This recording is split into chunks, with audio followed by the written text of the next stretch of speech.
Hola, buenos días. Mi nombre es Ainhoa y aquí estamos en esta pequeña perla científica del quinto Congreso de Ciencia Sanitaria Internacional Online y vamos a hablar sobre la importancia del control de la frecuencia respiratoria en los pacientes diabéticos. Vamos a hacer una pequeña introducción, un pequeño repaso sobre la cetoacidosis diabética, sobre la frecuencia respiratoria y en concreto la respiración de Kussmaul, sobre el abordaje desde el triaje de Manchester y concretamente qué se hace en la sospecha de cetoacidosis en extrahospitalaria.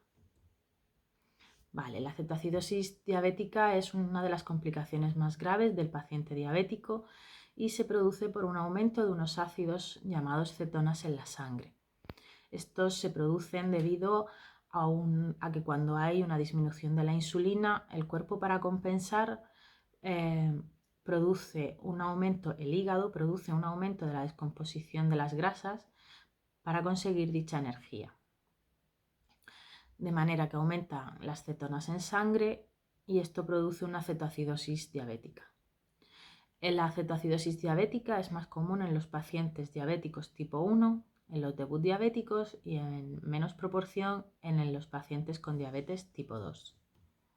Los síntomas más comunes de una cetoacidosis son la polidipsia, la poliuria, las náuseas y los vómitos, por lo que siempre que tengamos un paciente diabético con hiperglucemia, con náuseas y vómitos, debemos descartar que no esté en cetoacidosis.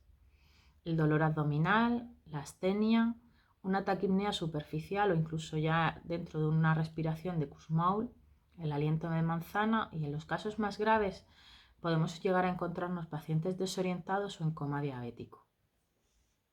El tratamiento en estos casos siempre va a ser aporte de líquidos, de electrolitos e insulina. Uno de los principales cambios debidos a la cetoacidosis es el patrón respiratorio. Los pacientes entran en una taquipnea superficial en los casos menos severos, donde hay una frecuencia respiratoria por encima de 16-20 respiraciones por minuto, y en etapas más avanzadas o en debut diabético, el paciente ya puede estar con una respiración de Kussmaul.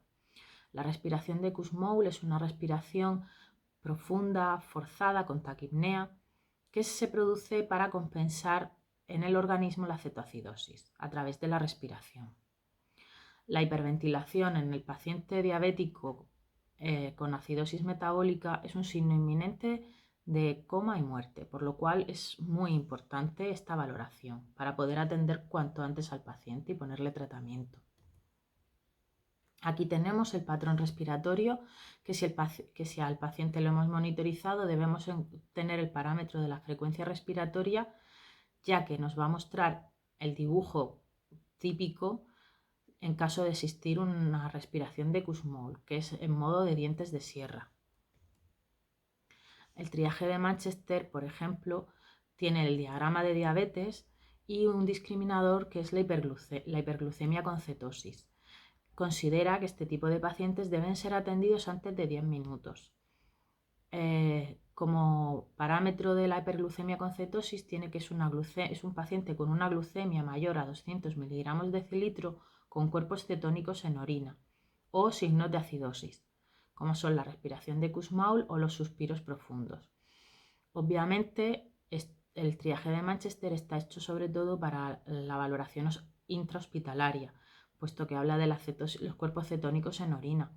También incluso a veces hay tiras de cuerpos cetónicos para los aparatos de glucemia capilar, pero obviamente en extrahospitalaria no tenemos esos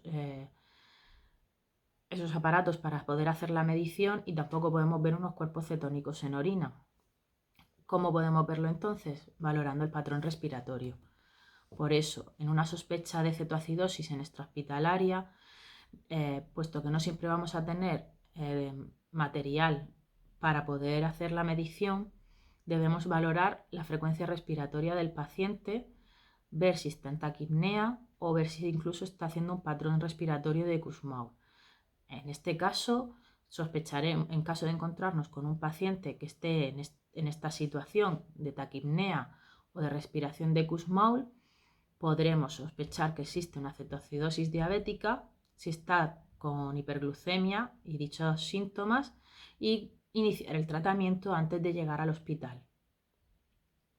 Así que muchísimas gracias por todo, espero que os haya gustado esta perla científica y que os haya sido de utilidad. Hasta luego.